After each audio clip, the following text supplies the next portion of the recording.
مساء الخير. اليوم راح اسوي لكم مكرونة بالبشاميل بس بطريقة مختلفة. بخليها هندية شوية، هندية ايطالية. تذكرون التندور اللي سويته قبل يومين؟ طبعا انا ما شويت كل الدجاج اللي انا تبلته، خليت شوي منه لاني فكرت اني بسوي فيها مكرونة وبسوي يعني تقريبا اليوم بسوي وصفة نقدر نعيد تدوير شيء عندنا بالثلاجة سواء كان مو مطبوخ او مطبوخ. بالنسبة للي تشوفونه في الصحن هذا باقي حشوة القوارب المصقعة اللي أمس، فأنا بخلطها مع الدجاج وبخليها حشوة للمكرونة بالبشاميل، يعني حتكون مختلفة نوعا ما. طبعا أحيانا التجارب تطلع حلوة، فاللي راح أسويه يعني حستخدم بصل وفلفل ملون وثوم، بحمسه معاه الدجاج وبعدين بخلط عليه باقي الحشوة اللي هي طبعا الحشوة اللي هنا أساسا عبارة عن دجاج مفروم مع خضار مقلية، فتصلح حشوة للمكرونة وحتعطيك طعم مرة خطير. وطبعا المكرونة بالبشاميل أساسها البشاميل، وأنا سويتها وجهزتها وهي أصلا موجودة عندي في وصفاتي في الانستغرام، وبستخدم روزماري فريش وريحان فريش. ونبدأ الحين وصفتي. حطيت هنا البصل ونص كمية الفلفل الرومي الملون وخليت جزء منه، بعدين بحطه بالصينية وبحمسه قبل لا احط الدجاج. الوصفة يمكن تحسونها غريبة شوي بس انا حاسة انها بتكون لذيذة لانها داخلة بين ايطالي وهندي والتوابل الهندية، وعادة تكون في مكرونات هندية يعني طريقة هندية، فاتوقع انها بتطلع حلوة وبنجربها ونشوف، بعطيكم انطباعي عنها ان صلاحات او لا. بدأ يذبل البصل، بحط عليه الثوم واحمسه معاه وبضيف له الدجاج التندوري بالصوص حقه. بعد ما حمست الحين البصل بضيف له الدجاج بالصوص كله وحمسه زين. طبعا ما يحتاج لاي بهارات لانه اوريدي التندوري فيه بهارات ومتبله، بس يمكن اضيف روزماري فريش. والله الريحه بدأت تطلع عجب. الحين بحط الروزماري فريش، ريحه خطيره. طبعا الدجاج الصدور اللي انا كنت متبلته قطعتها صغار كأنه مفروم. طبعا الريحة عجب عجب تقطع القلب. بالنسبة لحشوة امس انا ما راح احطها الان على الدجاج، بخليها على الاخير بس عملية تسخين لها لانه كل شيء مستوي فيها، بس الدجاج هو اللي يبغى. ذقتها خلاص تقريبا استوت. صراحة جت ببالي هذه نفس الطريقة ممكن تسوونها سندوتشات مرة لذيذة. الحين بما انها استوت خلاص بحط الان الحشوة حقت امس اللي هي عبارة عن دجاج مفروم وباذنجان ومقليات، بخلطها بس تسخن. الحين قبل لا اسكر عليها بضيف باقي الفلفل الملون واحركه تقليبة كذا سريعة، خلاص اطفي النار عليه وكذا جاهز للحشوة. بحط له ورق ريحان مجفف شوي واقلبه واطفي النار عليه. طبعا هنا جبنا الصينية ودهناها بزيت او تبين زبدة على راحتك. هذه المكرونة سلقت الان. بخلط معها البشاميل،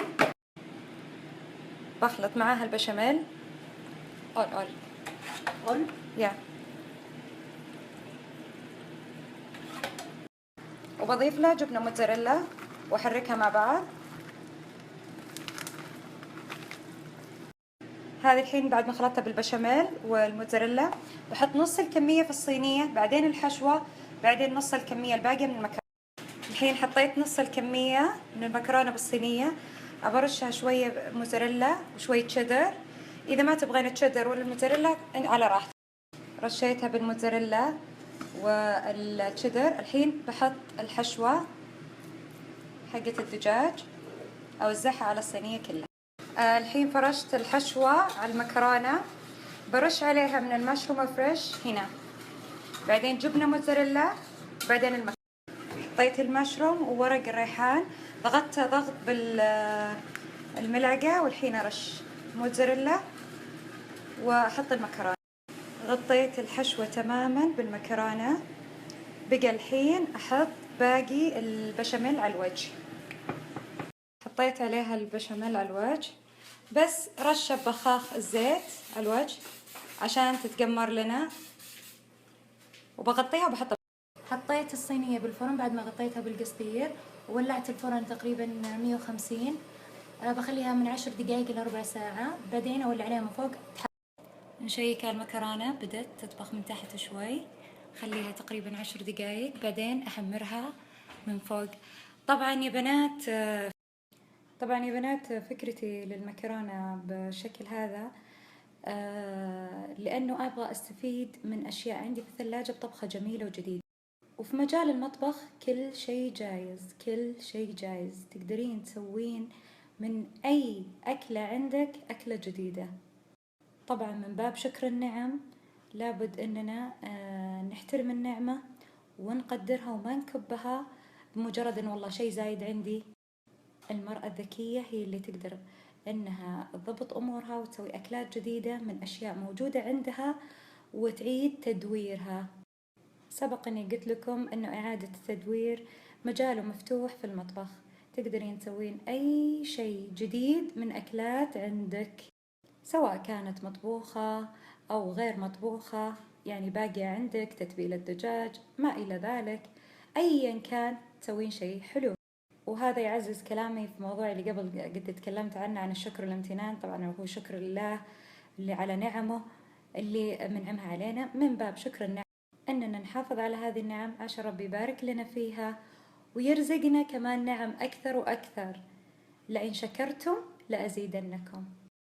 ملاحظين أني أنا قاعدة أتفلسف وأنا قاعدة عند الفرن أراقب صينيتي، بس فلسفة ترى مفيدة وتفيدكم وتفيدني بعد. بالخاص كثير يسألوني وش ممكن أشياء اللي إعادة تدويرها. يا كثر الأكلات اللي إعادة تدويرها.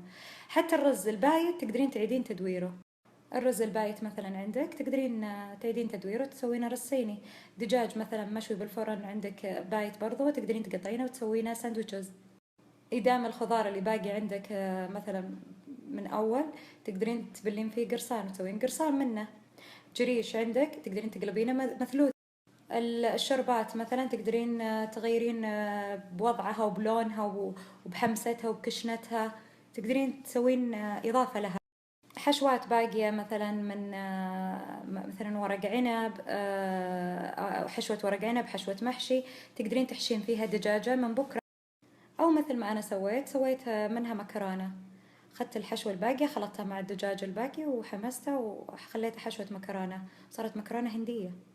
نوقف شوي فلسفة ونشيك الصينية. أيوة قامت تبقبق شايفين؟ كويس، باقي لها شوي وخلاص. إذا سويتي عجينة سمبوسة مثلا وبقى شوي من العجينة تقدرين تفردينها وتسوينها خبزة على الصاج، برضو بتصير لذيذة. تبوني أكمل بعد وش ممكن يعاد تدويره؟ أعطوني أفكار، وش الأشياء اللي ممكن تبون أعطيكم أفكار فيها لإعادة التدوير. هذه الصينية خلصت، بس الحين أبرش عليها الجبنة عشان تسيح وبحمرها من فوق. خلصت من تحت.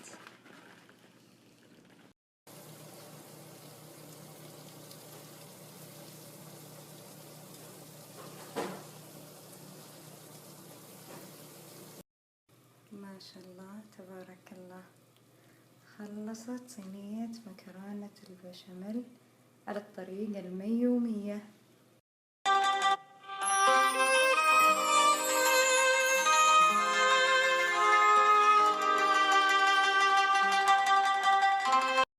Gli spaghetti al dente e un partigiano come presidente con l'autoradio sempre nella mano destra.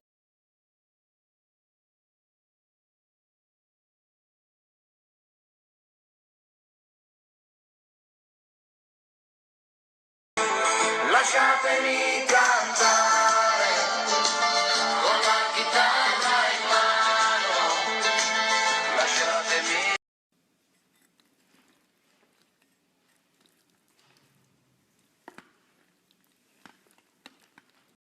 نجرب وندوق الإيطالي الهندي على طريقة الميومية.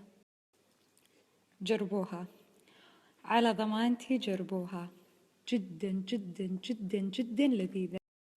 شوفوا كيف التندوري من جوا. بعدين يعني ميزته انه ما يعني أخذت المكرونة اللون الأحمر، صاير كذا مدموج. طبعا لا جيتوا تسوونها لازم حقوق الطبخ محفوظة، لازم تكون على طريقة الميومية، وحسميها المكرونة الهنلي. مكرونة هنلي يعني مكرونة هندي إيطالي. طبعا الاسم هذه حقوقها لي، والوصفة حقوقها لي. مكرونة هنلي على الطريقة الميومية مش حتقدر تسكر بقك.